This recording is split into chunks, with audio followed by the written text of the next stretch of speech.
Oh, wow. Simon Kinyua is with us today in studio. Simon, karibu sana. Asante. I was going to, should have let Mariam or Eric introduce the code because I wanted to do a bit of a timeline of some of these. Do the timeline. Okay, but first I do the code. If I knew timeline, sawa. Why is Simon here? Why is Simon here? Simon is here. First of all, Simon sent us was a nation video, he did. right? And he reminded us, because many people had forgotten, that there were actually attacks on 2 buses along Thika Road in 2014. Yeah. And he said he got affected. He got lifelong effects out of that. And he's been living with it, but no compensation, no further conversation. He said, can I just get the mic to come and tell people, this happened, but also this is how I'm living my life. Yeah. And tukasema, si Saimo akuje. Saimo ako hapa. Saimo karibu. Asante sana. And thank you very much for joining us. Thank you you for being a fixer and for sending us the video. Now, Jano is going to give you the quote. Because you're a fixer, you know what happens. Listen to the quote, and then you tell us what you think of the quote. Okay. The quote today is by an author from Ghana called Ama Ata Aido. And she said, we've learned to wait, but waiting has never built a nation. We have learned to wait, but waiting has never built a nation. Do you agree with her? Yeah, true. It's true. True. It's never built a nation by just waiting. Yeah. Hey, we really have to do something. We have to do something, Yes, right? yes. Yeah. Eric described it at the top of this hour, which is, lest we forget, there was this series of attacks. I'll quickly try and do a timeline. On the 16th of May 2014, there was the Gikomba market bombings. These were improvised explosive devices that were detonated simultaneously at Gikomba market. One was actually hidden in a minibus, another within the market stalls. Pangani police station car bomb, that happened on the 23rd of April 2014, where a car laden with explosive detonated near Pangani police station after officers stopped it. 4 people were killed in that one. Twin bus bombings, May 2014, Nairobi. 2 buses were hit by coordinated explosions in Nairobi's Thika Road area. At least 10 people died, dozens were injured. And then we had Mpeketoni attacks. This was now in June, 15th to 17th of June 2014. Lamu and Tana River County attacks, 5th to 6th July 2014, where assailants raided villages, torched houses, and killed at least 29 people. The other one and the last one I can highlight is some of the coastal and northeastern attacks, Mandera, Wajir, Mombasa. This is really, 2014, we think about how the year before, there was the Westgate attack. And I think Mariam said it, these are the ones that received prominence. But what happened to these lesser known ones? Of course, they made the news, but how much more have these stories been amplified? Simon in his WhatsApp Nation video even talked about compensation. Do we consider that for the victims who are affected? But Simon is here to tell us his story. True. Yeah. Karibu, Simon. Asante. First of all, just tell us about Simon, and let's paint a picture of the year 2014. What is Simon up to? What does his life look like? Simon is a business person, and more so, Simon is a family man, a married person, of course, and 3 kids. And my daughter is in form 4. She's doing her 4th form this year. All the best to her. Yes. And more so, since 2014, I've been living with this. I happened to lose a leg, and also I happened to lose one eye, and the other one is Brad. So, and I've been working it out. You've been working it out. Now, tell us what happened to cause the blindness, having to have an amputation on the leg, etc. Walk us through May 4th, 2014. Good. It was just a normal day, like any other day. It was on Sunday, if I remember. And that day I wasn't attending. I didn't go anywhere because the family was at Tushago. And they called me at around, in the morning. They told me that they would be coming home on that Sunday. And I told them, since I'm not going to work today, I'll hang around and wait for you. So I left home and came to town. I went to Arboretum. At around 3, they called me. They told me, hey, we've left and we are almost. I told them, no, okay. Then let me take the mat, then we meet at home. Yeah. So I left the town. I went to the bus stop. tukakaguliwa like they used to do, because the explosions were rampant by that time. Right. There was so lot of terror attacks, Gikomba, nini, Isili. So watu walikuwa nakaguliwa kabla waingie kwa matatu? Yeah, walikuwa nakaguliwa. But I don't know where the mistake came in, because they didn't check the luggages. And that's where the explosion was hidden. Okay. So wait, you get on the mat? I got in the mat. We started our journey, and at Allsopt, my wife called me and told me, "Hey, we are at Teroiro. Where are you?" I told them, I'm almost there, because I'm at Allsopt. Only to realize that was the last call, in fact, because on approach to homeland, it erupted. The whole thing, the bomb, poof, everything happened. So sudden. I only realized myself after some minutes, after some time, I came to realize that something has happened, really has happened. And when I woke up, I tried to run. But everyone who surrounded me, most of them were critically injured, and some of them were not alive. So I made some noise. "Hey, please help me! I'm not dead." So people pulled me out of the vehicle. Then a good Samaritan came over with a pickup and carried us to the hospital. I remember saying my prayer, and I thank God. I said my prayers, and the blood stopped oozing, because it was oozing from my head, because the leg was totally shattered. And I remember when I got to St. Francis, I remember asking the doctor, "Will this pain really cease?" Yeah. He told me, it's just a matter of time. It will cease. Then I was taken to the theater. From there, I think the operation started at around 7:30. I didn't feel myself from there then. The following day at around 11. That's the time I came back to myself. I regained consciousness. And the first person I saw was my wife. And when she came in, she told me, "Hey, thanks God you are alive." I told her, "Hey, you say I'm alive?" "Yeah, I am alive, but I don't have a leg." Oh, you had already noticed the leg was already amputated, because the operation, after some time I talked to the doctor. He told me that the operation started at around 7:30 and it ended at around 3 a.m. And in between the operation, there was so lot of things that happened. So he told me, "Hey, bro, wewe ni mtu wa Mungu."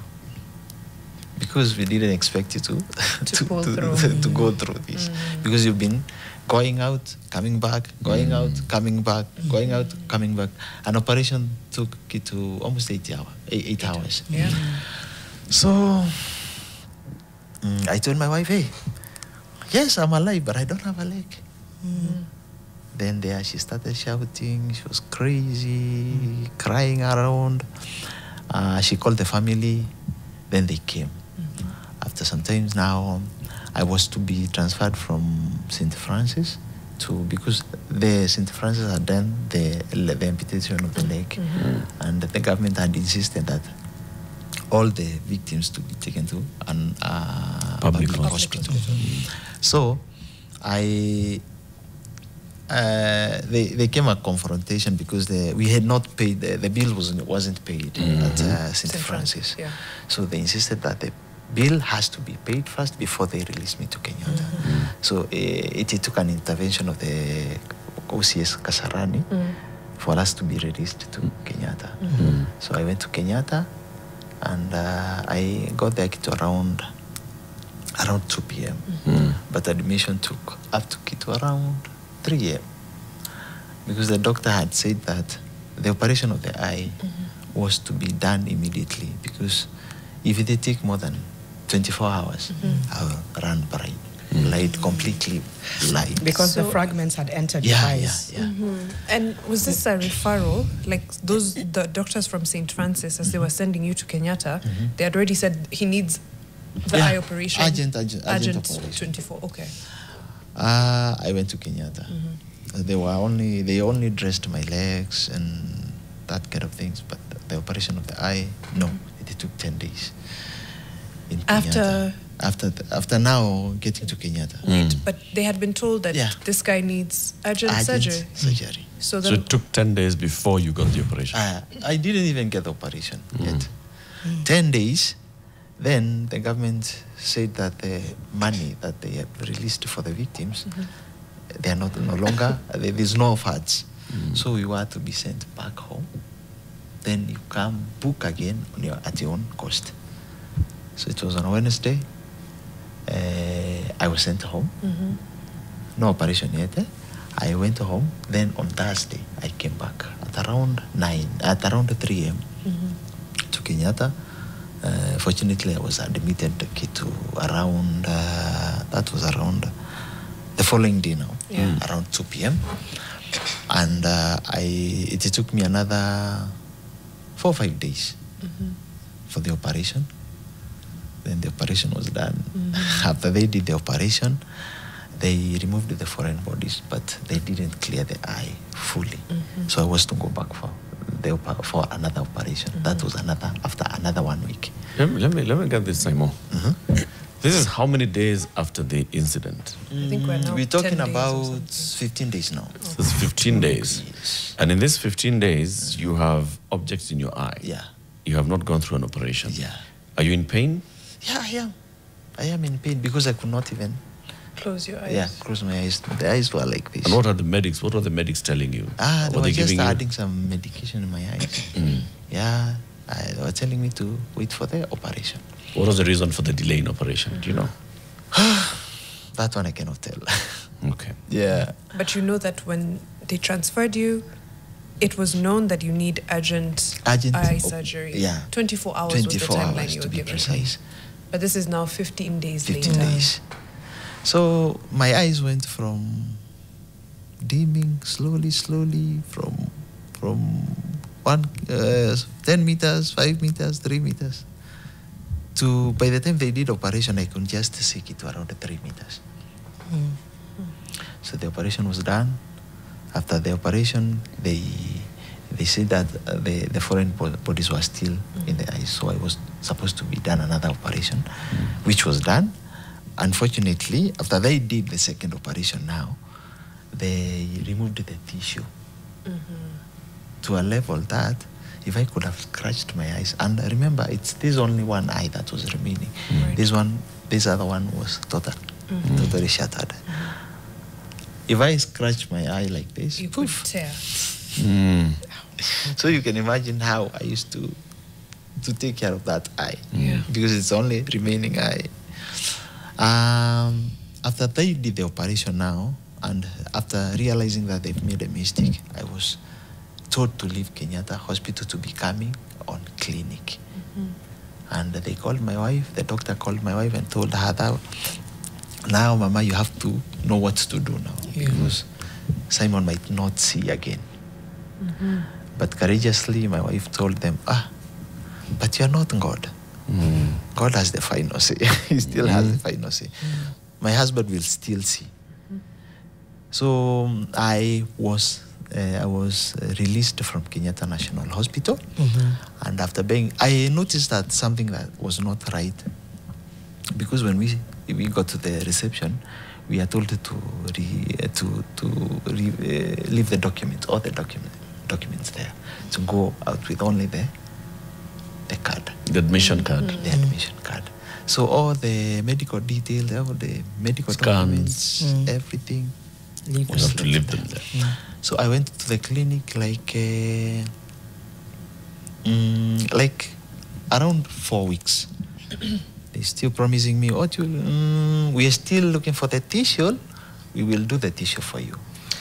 This is the tissue from your eye, or is this a tissue replacement now? Yeah, it's a tissue replacement. Okay. And the eye needed a tissue so that it can be solid.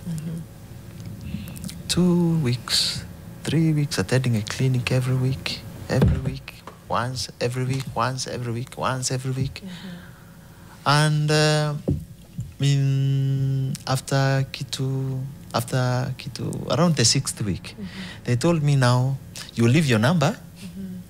Once we get the tissue, we will call you. Wow. They've never called me to date. This is 2014. Yeah, you're talking this is about. 2014. Quick question, Simon. When they told you just give us your card, or take your card, leave the documents, did you ask them why? I didn't ask them anything because I thought it is the procedure. It's the way it works. Okay. Yeah? And since I was supposed to be attending the clinic there, I didn't take it as a big deal. Okay. But later I came to realize that I came to sense that something was not right. From there, fortunately, I happened to call a friend who was my boss. By that time, I was working in a salon as a salonist and also as a entertainer, as a DJ. And I called my salon boss. His husband was the chairman of Lions Hospital by that time. I told them, I gave them the whole story. So she told me that what you're gonna do now, tomorrow I'll send my driver to take you to Lions Hospital. That's where my eye was saved. And I thank God for for the couple. They were very nice to me. They did everything possible to retain my sight. And to date, I truly congratulate them because they are the ones, they contributed a lot to the little site, the whatever site that I have today. They say Lions Sight First Hospital. Sight first. They really do. They prioritize the sight first. Yeah. Incredible work. Yeah. After I went there, they installed a ultra-lens implant in my eyes. Not the tissue now, the ultra-lens implant. That's the one I still have to date. And the eye, it's better because even though it's foggy, it's still better. It's better. Yeah. Do you have to go? Do you have to take a certain medication or treatment every year, every month? How are you able to manage your condition? Okay, I usually they told me that whenever I have a problem or I feel like the eye it's becoming irritant or anything, I just go. Okay. So from there, I hadn't been attending. It's once in a while. Like now, when I wanted some glasses, I went there. They checked my eyes and told me, "Oh no, you can't do the regular glasses. You can only do the protective glasses." And I've been doing those protective glasses since then. All right. Hey, let's talk about the gaps we've seen, and they're incredibly worrying. But let's talk about the cost of these things. When you left Kenyatta, the cost had been covered already? The cost of your stay at Kenyatta? Yeah, the government covered only, I think it was 45,000 shillings. 45,000 out of a billion? That was the first, during the first 10 days. But later, when I came in, it was taken care of by the NHF. Because I had a card of the NHF, they took care of the whole bill. Okay. Yeah. Same to the bill at St. Francis, the first St. Francis, the first facility. Was that bill also taken care of by NHIF? Yeah, it was taken by the government. Oh, by the government or NHIF or? That one was taken care of by the government. By the government. Yes. Okay. And then Lions Sight First was now your own. Yeah. Okay. That, if you could estimate how much it has cost you, and I want also to go into the amputation as well. How much healthcare has cost you since 2014? Would you be able to give a rough figure? It's a lot of money. It's a lot of money. It's a lot of money because even when I was at Kenyatta, I was the one who was buying drugs for myself. And some of the drugs were very expensive. In fact, some we could not even get them around. We could go around the whole city before we get them. Yeah. So you could find that there were some drugs that I was to do like twice, and it was paying twice per that. Whenever I took that drug, I was supposed to do it twice. That is to have a drop into my eyes twice. Twice a day. Then the remaining one goes to waste. Oh. And you could find that one going at around 3,000, some 7,000, like that. And I had to have them. Yeah, as part of your recovery. And this was all coming out of pocket. Yeah. The drugs, Yeah. And for the amputation, what did the aftercare look like? Physiotherapy, prosthetic. Yes, the prosthetic, everything. I have the prosthetic leg right now. This is the one that I am using. Yeah. How much did that cost? When were you able to That get one it? I was done by Jaipur Foot. And the family, the couple that assisted me there, from they Lions also side first. referred me to Jaipur, where they did the leg for me. Okay. And it's the same one you've had since then, or you've... Yeah. Okay. In fact, they changed it for me like 2 months ago. Oh, but the this year. first one, I've used it for close to 10 years. Yeah. How many other people around you were able to... Were you a number of you who were getting access to treatment? Do you know of anybody else who is in recovery like you? Some of the others, passengers who were affected like you? I know one lady. Okay. Who lost his husband in the incident, and he was also hurt on the right leg, but her leg wasn't amputated. She still had the leg. There's no community per se of survivors from this attack? There were survivors. I remember there was a young man who lost his leg.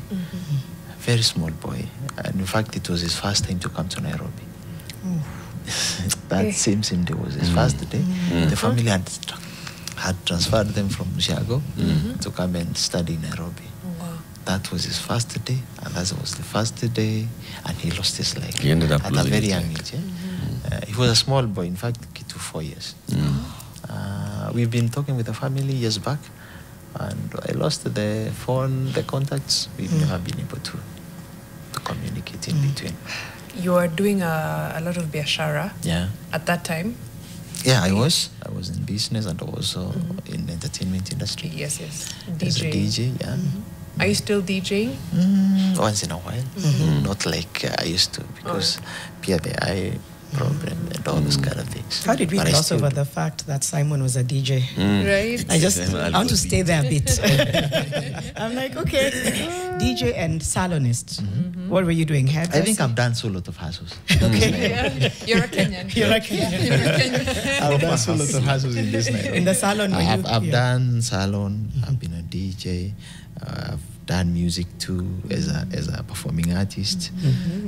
I've been modeling. I've done modeling too. You're a Kenyan. I've done so lot. Wait. Modeling your runway? Modeling for adverts? The commercial model. Commercial. Next, Anika Kitabu. Next on the agenda. I want to ask about the social structures, because you are getting the bill was paid by the government and then through NHIF. Yes. And after you went home, apart from the philanthropic side that you were receiving support from Lions Health and from this couple, did government social support structure actually accompany you somewhere? Did you get any form of counseling? Through government sent counselors or sent to counseling? Did you get any because now here you are, you have lost a leg, okay? You have to start walking with a prosthetic. Exactly. Your sight has diminished. Yeah. You've got to adjust your life. You needed that psychosocial support. Yeah. And then also you needed to get the support into moving you into now a person with disability and being recognized as a person with disability and getting the support, the social support that is required by law. Did you get any of that? No. I didn't get any counseling support from any person. Fortunately, I think I was fortunate. I was prepared, so much prepared in so lot of things, because there before I used to work with a program in a World Unique Peace Forum as a marketer. What do we call it? Volunteering marketer. And one of the programs there was personal culture. And personal is a psychological program, which means positive thinking and behavior. So I was very much prepared, as in even right now, I was prepared to a level that one thing I know is that in life, anything can happen. Yeah. So nothing is permanent. You can be today running, tomorrow you're crawling, or the other minute you're crawling. So anything can happen. So I was prepared. Whatever happened to me, I was very able to adjust very fast, because I already had that. Psychologically, you were prepared because of these other programs that you had participated in. Yeah, true. Are you now registered with the National Council for persons with disability? Yeah, I was registered first. In fact, I've started preparing for the second registration because the first one was revoked after the current government. They revoked the first, so we have to apply afresh. Is this every person? Every person with disability in Kenya has to apply afresh? Has to apply afresh. With the new government. The change of law, right? I think it's with the change of law, right? With the new Disability Act. Yeah. So basically, just getting that evaluation. So, what was the process of you getting registered that first time? First time I went for a medical checkup. After a medical checkup, excuse me. After the medical checkup, I took my documents to the Ministry of Health. Then there they took my documents to the National People with Disability in Westlands. There I went and got the card. That's how registration went. So with the card, any benefit that came with the card? No. In fact, there was a time, there was this a story about the people with disability are being funded by the government, or they're being given money by the government. So I followed the procedure, and I happened to go to Kasarani offices, and they told me, I think I'm not qualified for the funds. Based on what? Maybe You don't meet the I thresholds? don't know. Yeah. I really don't know, because I don't know what They didn't explain beyond that. What the criteria was for Yeah, I disability. just went there. You presented your card? my card, presented my medical report. They told me, no, you're not. This was when? qualified. When was this? That was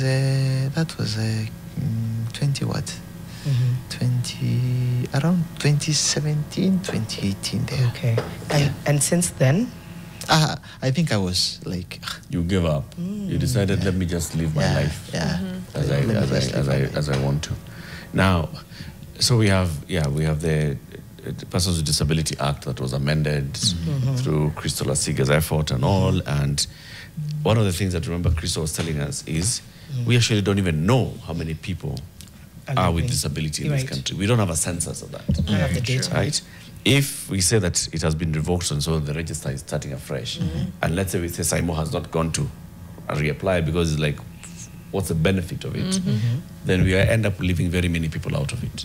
The new law should be coming up with some more benefits and all, and support for persons with disability.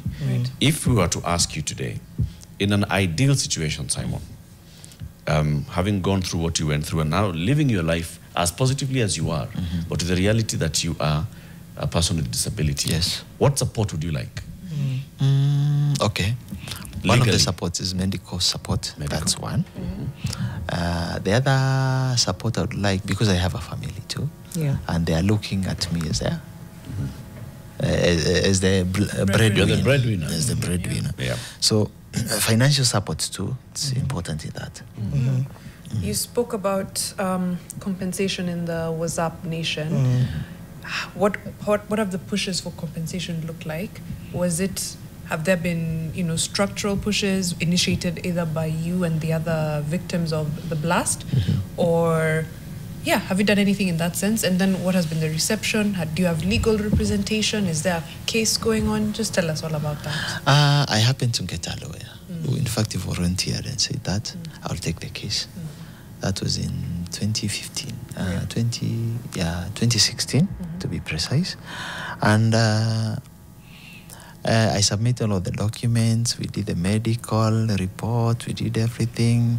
Then he forwarded the case to as he was telling me, he forwarded the case to the court. He was trying to file the case in the court. That was from 2016. And I've been following it. I followed it up for close to 7 years. So you say he tried to file. Did he He didn't file. First, there was he told me that we have to wait for the case because the criminals had been taken off by the State. by the state. The case of the criminals to be decided first. Then from there we can apply for for compensation. But after the case was decided and the criminals taken to committee, he ended up, was it last year, but he gave me back the file. He told me that, now Simon, I cannot take this case. Oh. And that was that. That was that. And so now are you seeking new legal representation or what are you thinking of doing to pursue your case? Already I'm kind of disappointed. I don't know what direction to take. So I'm just there. Trying to figure it out. Yeah. When was the criminal case concluded? I think it was 20 or what? 3 years ago. 3 years ago. So maybe 2022. 2022. Around that time. Around that time. Did that, seeing the criminal justice element, did that make you feel like justice has been served for you? Okay. Legally, yes. But on a personal level, not yet. But your life changed. Yeah. And nothing has happened, to make your life any easier or any better as a result of that. Yeah. And that's where now the other civil side comes in. Yeah. Because the terrorists will not be the one who's charged for compensation.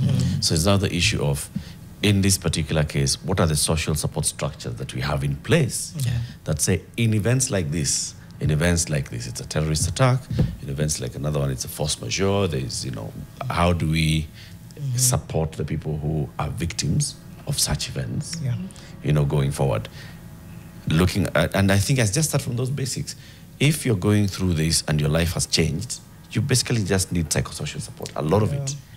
You are lucky because you had gone through this program previously that had taught you to steal up. And so you're looking at it and now imagine like the young man who's just come to Nairobi, you're going to school, suddenly your life has completely changed. You're now with disability, you have to learn how to walk with this. Maybe others who lost their other limbs, others who completely lost sight, others lost their breadwinner on that day. You have to start Probably this was a single parent and the children have been left.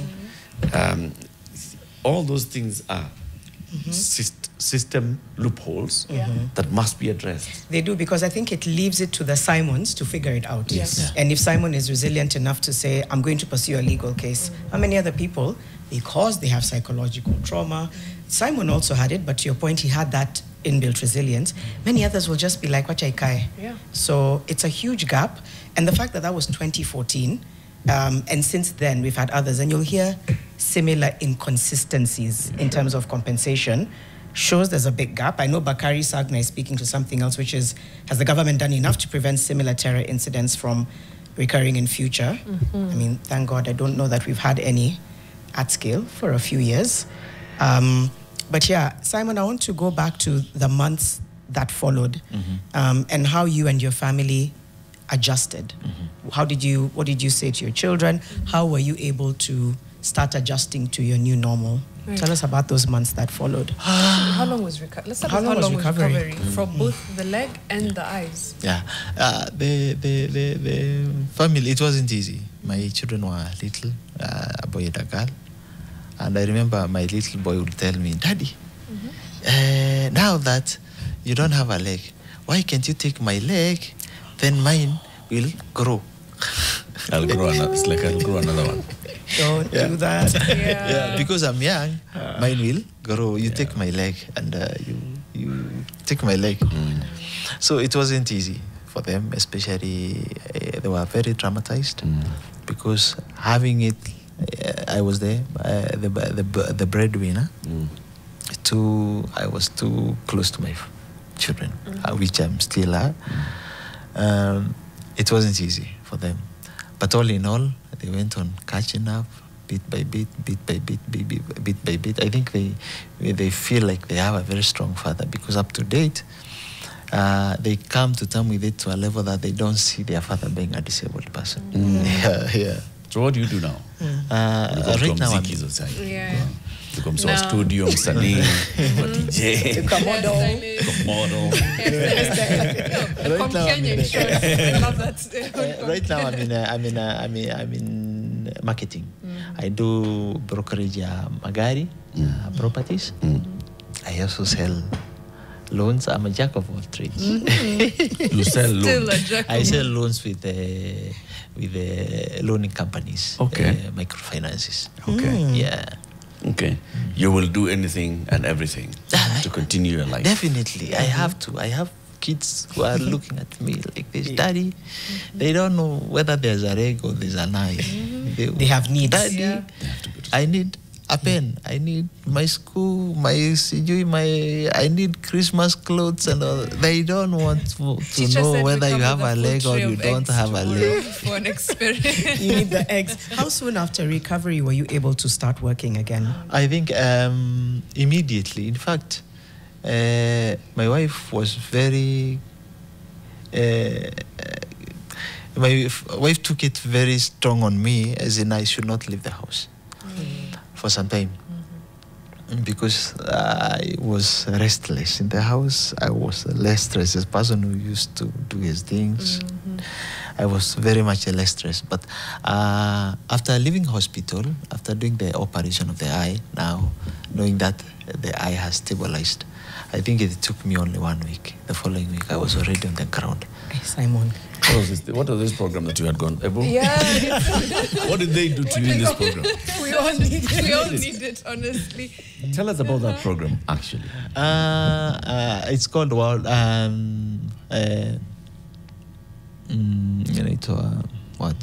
Personal culture. Personal culture is the way you relate yourself. You relate with your personal self, because there's always you in everything. Because before you got this job, you had an idea. If I get a job, I will do this, I will do this. It was all you. Yeah. So life is all you. Others comes after you. That's, I have a family, I'll support my mother, I'll support my siblings, I can do 1, 2 charity. When I Personal culture. We all know personal, but how have you used that? Or what is the personal culture? Is it a course? It's a course. It's a program. It's a course. program. What do they How do? long did it take? Like, what does it look? Do you go to class every day? Do you know? No. I was already working with them as a volunteer. So I started studying more about the program each and every day, So it became part of me. I used to encourage people. So it was easier for me, even to date. I tell people about these stories and they like, how did you manage? I remember even some counselors in Kenyatta would ask me, how comes you are this strong? Because some of them used to come to my bed, tell me this and this and this. I tell them, I'm okay. I just get my leg back and I'm... First day they thought I'll this keep- is shock. Yeah. It is shock talking. Yeah. But What I think. Wacha I think kwanza alafu tutadili tunaye. Then they realize Allah is actually getting stronger in this thing. So what is this culture thing in that program? You build a personal culture. In fact, when you get into the program deeper and deeper, you build that strength that life has to move on regardless.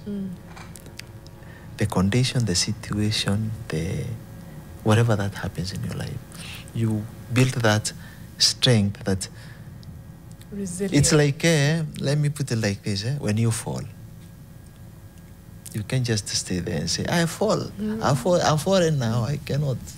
You just wake up and do something with yourself and move on. Just wipe your clothes and Dust yourself off and you keep pushing. Exactly. Yeah. I quite like, I think I can see that part of it is just, it's you as well. Then there's this program. You've also spoken to counselors at KNH, which is something that we don't often talk about. When you were in KNH, how often were the counselors visiting? Were they visiting just you? Or do they do, or just the victims of the bombing? Or is this part of their regular rounds and part of the medical care there? That someone comes and checks in on you? It got to a level that no counselor would pass my bed.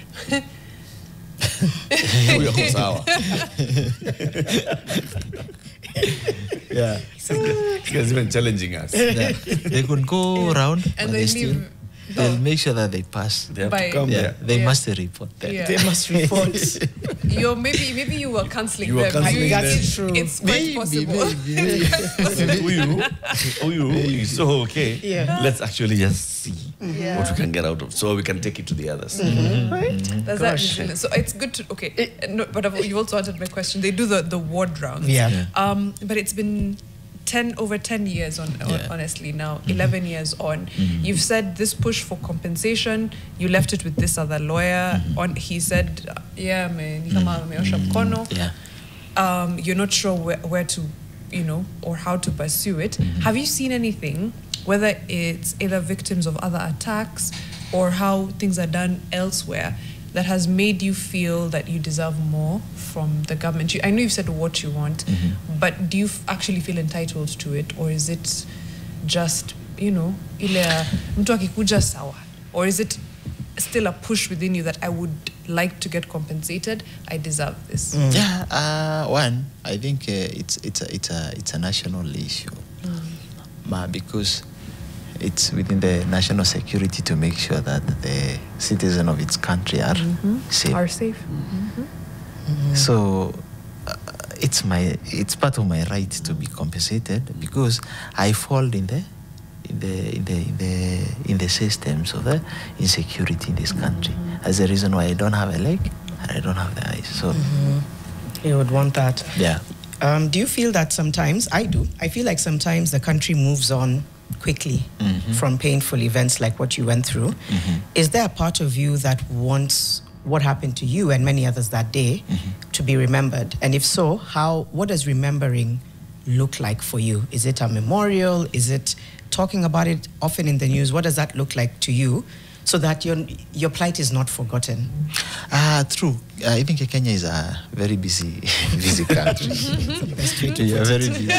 We're a busy nation. We are a busy nation. We are a very busy nation, because everything unfolds. Right now we have something that is already unfolding.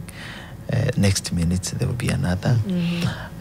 This interview will be like gone and gone. But I believe that there's something that is supposed to be done. One, to make sure that the other people knows what is happening. As in with the terrorism, the insecurity, the security, the way things are being handled, like that. Also the memorial, I think there's supposed to be that we keep talking about it. We keep talking about it. We keep talking about it. Yeah. That's what would be important. Yeah. Because I do feel like a lot of this gets lost in the news cycle, or just lost in people's memory. But for somebody like Simon, it's, he'll remember it. You probably do every year on that date. Yeah. Does it come back to you? Yeah, it does. Fresh? In fact, whenever I pass there, I remember I lost my leg. I left my leg here. Yeah. Do you still live along Thika Road? Yeah, I live alone. So that's every day. Yeah, I usually see it. That is every day. Is there... You're clearly very resilient, but are there bits of it that still affect your day-to-day, whether it's in how you interact with life? If you have to board a matatu, is there that hesitation? If you see someone, with a bag, is there that hesitation? Anything that reminds you of the day? The way you interact with day-to-day life? Okay. I think, like I said, Kenya is a very busy country, yes. And we are always busy. Yes. And very busy in that. At that, So sometimes you don't even, sometimes you don't recall.